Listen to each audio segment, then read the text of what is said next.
This is the story of Deadalus and Son, a stranger side mission in Red Dead Redemption. Nestled atop a cliff, east of Agave Viejo, beautiful up here, isn't it?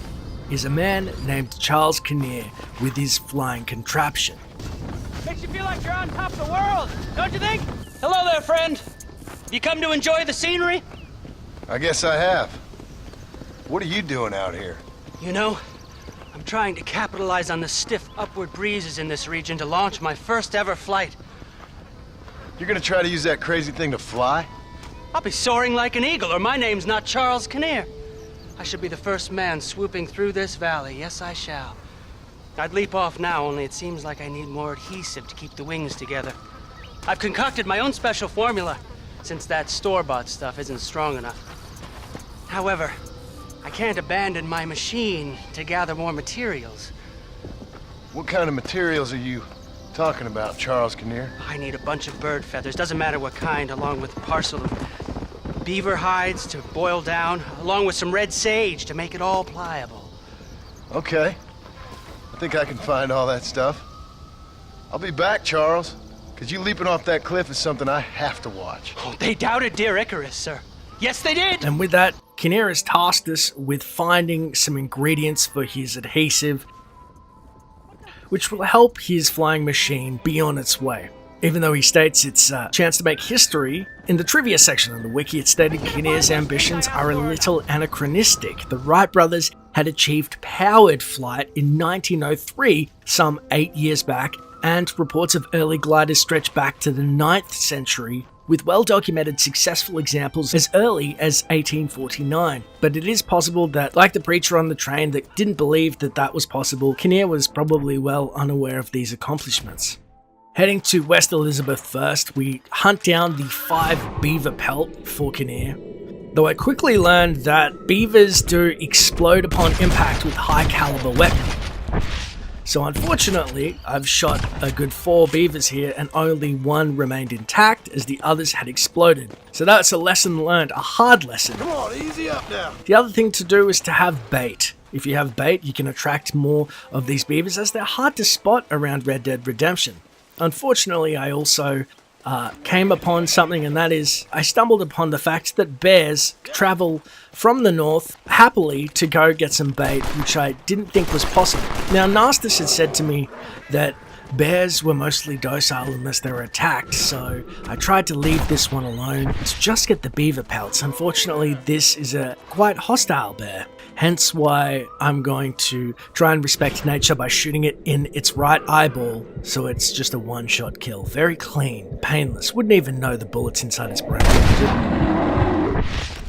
It's going to just slide into a nice warm dream. So with our beaver pelts and beaver meat, we are now tasked with finding some flowers. Heading to Rio Bravo, it is there that we have to find 5 red sage, and it's imperative that you want to use the survivalist map, otherwise it is going to take you a good half an hour of wandering around versus 5 minutes. So we get enough red sage, and we also need 20 bird feathers. Some of the birds naturally yield higher amount of feathers, so we're going to go for some of the hawks and crows and collect 20 feathers. So we have the beaver fur required, all of the red sage, and all of the feathers for the adhesive, and approach Charles once more. The sooner you can witness the miracle of human flight. Hey, Kinnear. Oh, hello again, sir. Oh, you are kind. Thank you for bringing me these materials. I'll be cooking up a batch of adhesive in no time. Glad to be of service. You let me know when your machine's ready for your maiden voyage. Oh, I will indeed, sir. I'd like witnesses to the glory of man soaring through the air like an eagle. An eagle, sir! Oh, my name's not Charles Kinnear. Charles has asked us to come back in a couple of days to witness the miracle of flight, so I set up camp near him. There's forever wolves around these parts, which is unfortunate. You actually can have him killed by the wolves, so you have to protect him or watch out for that. The person who merely watches the flight of a bird gathers the impression that the bird has nothing more to think of than the flapping of its wings. As a matter of fact, this is only a very small part of its mental labor. To even mention all the things a bird must constantly keep in mind in order to fly securely through the air would take the better part of a day. The bird has learned this art of equilibrium, and learned it so thoroughly that its skill is not apparent to our sight. We only learn to appreciate it when we try to imitate it. And I, Charles Kinnear, will now demonstrate here the miracle of flight. Into the wild blue yonder, Marston.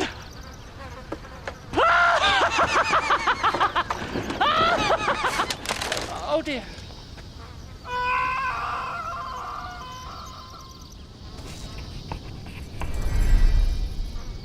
A part of me always hopes that Charles will one day keep soaring like an eagle, as if the game will be programmed to allow him to survive just one time. Now, obviously, Charles did not survive, and he hadn't mastered aerodynamics as his body lays on the ground crumpled. Interestingly, there is a little spot on the map that looks like his flying machine that it always appears there, almost in a foreboding fashion. Whether the developers were just lazy and thought, we'll put it in there, whether it's a tongue-in-cheek gag, doesn't really matter. Charles never flew, and he quoted Icarus, people clucking their tongue at Icarus, but as you know, Icarus's wings burned up as he flew too close to the sun. So poor Charles has met the same fate as his hero. And with that, Deadalus and Sun mission is complete. Though I have heard of a man inside Whiteneck Gulch who is clawing around looking for some type of Aztec gold, but that is a story for another day.